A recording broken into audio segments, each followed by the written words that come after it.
I think I just found a really fun new game that you might have completely missed. This is Left 4 Exil, and honestly, I wasn't expecting too much when I started playing it, but the game immediately pulled me in. There wasn't a huge tutorial or a bunch of menus explaining everything. You basically start playing right away, figure things out as you go, and before I knew it, I was already having a lot of fun. So let's take a look at what makes this game so enjoyable, and also some of the things that could definitely be better. One of the first things I noticed was how easy this game is to get into. You don't need to spend 10 minutes learning complicated systems before you actually play. You start exploring, fighting monsters, searching rooms, and figuring out what you need to do.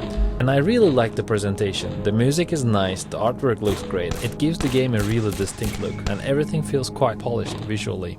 So what are you actually doing? What is the objective? Basically, you're trying to rescue as many hostages as you can and then make your way to the roof where a helicopter comes to get you out. And getting there isn't exactly easy. You have to explore the different rooms, search for resources, and fight the monsters that are getting in your way. They drop different rewards, including money for you to open the doors, items, and something called Boons. And this is where the progression starts becoming pretty interesting.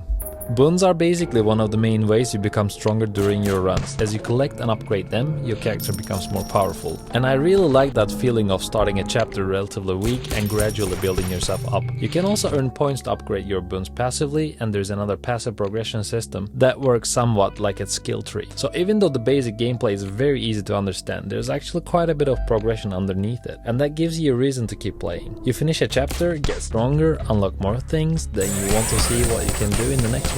But let me warn you, it gets hard. And this is something I didn't really expect. The game starts off pretty easy, but once you get into the second chapter, things start getting much harder. You cannot just run around doing whatever you want anymore. You need to be more careful about what you're doing, how you approach certain situations, and what upgrades you're taking. There's also a bit of luck involved, which makes each round feel slightly different. And there's an interesting balance, because while you're getting stronger from the boons you're collecting, the monsters also become stronger the longer you're spending in the game. So you cannot just take your time forever. You have to make decisions. Do you keep exploring and looking for more rewards, or do you focus on rescuing the hostages and getting out? That makes the game more strategic than I initially expected.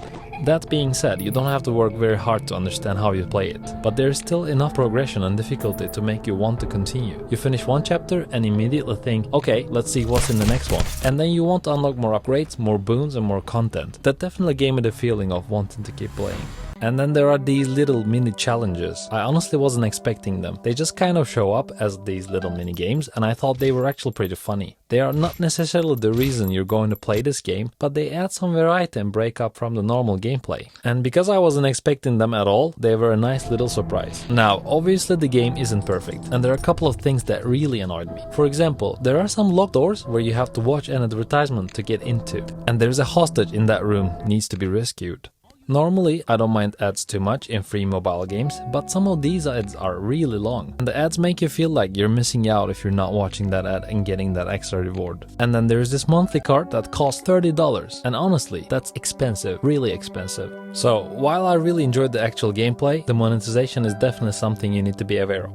But that's not a problem for you to play for free. Before I forget, on the other hand, I do like the cosmetics. The outfits actually look pretty good, and there are several different options you can use to customize your character. You probably know some of these. It's not something that completely changed the game, obviously, but visually, the cosmetics fit the game style really well. So, after spending some time with Left 4 Exil, I have to say that I had a lot more fun than I expected. It's easy to pick up, the gameplay is straightforward, the art style looks great, the music is enjoyable, and there's enough progression to keep coming back. The boon system is fun, the difficulty starts ramping up pretty quickly, and you actually have to think a little more about your decisions as you progress. It's also a little grindy, and the monetization definitely hurts the experience. The long ads are annoying, and that $30 monthly card is simply too expensive for me. But despite those problems, I still found myself wanting to play another chapter. And I think that's probably the most important thing. You finish a chapter, you get stronger, you unlock something new, and you want to see what's next. So, if you're looking for a new mobile game that's easy to get into, fun to play, and gives you that feeling of constantly progressing, Left 4 Exil might be worth checking out. I honestly think this is one of those new games that deserves a little more attention. And for me, Left 4 Exil is a play. If you enjoyed this video, don't forget to like and subscribe. See you on the next one.